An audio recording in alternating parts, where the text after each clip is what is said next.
Umaalma ang ilang Indian na nagnenegosyo ng 5-6 sa balak ng gobyerno na ipaaresto sila. Tingin naman ni Senador Ping Lacson, hindi lang mga Indian na nagpapa 5-6 ang dapat habulin. Makibalita tayo kay Mariz Umali.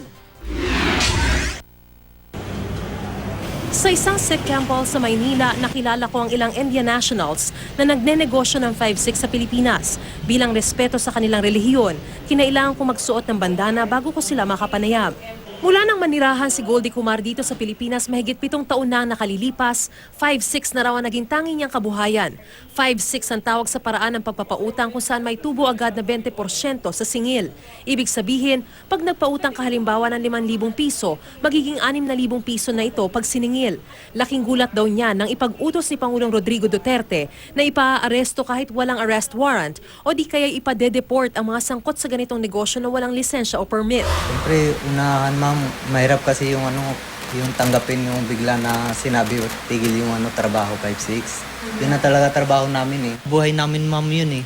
Wala naman kami nagawang masama. Paano ng pamilya namin? Ayon sa Facebook post ni Agriculture Secretary Manny Peñol na may katagapang Goodbye Bombay, partikular na tinukoy ang mga Punjabi, isang pangkat ng mga Indian nationals na malakas daw makataga ng interes sa 5-6.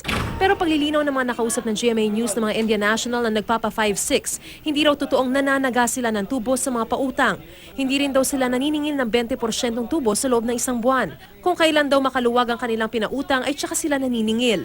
Hindi po sa within 1 month. Minsan 80 days, 90 days, 120 days, 150 days. Tapos depende sa tao kung anong kaya mong bigay.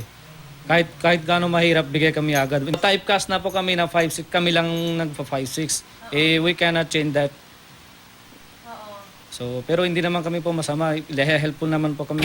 Handa naman daw silang sumunod at makipagtulungan sa gobyerno. Yan ang hingi namin. Bibigay na lang sila panahon, mga 2 or 3 months, mga 6 months, gano'n. Para maayos na sa papeles namin, para walang problema. Gusto namin malinis negosyo. We are most willing to compromise. Ayaw namin umalis dito sa Pilipinas. Sa isang text message, sinabi ni Senador Ping Lacson na maganda raw habulin ang mga walang habas magtubo sa mga pautang. Pero hindi raw dapat targetin lamang ang mga Indian national.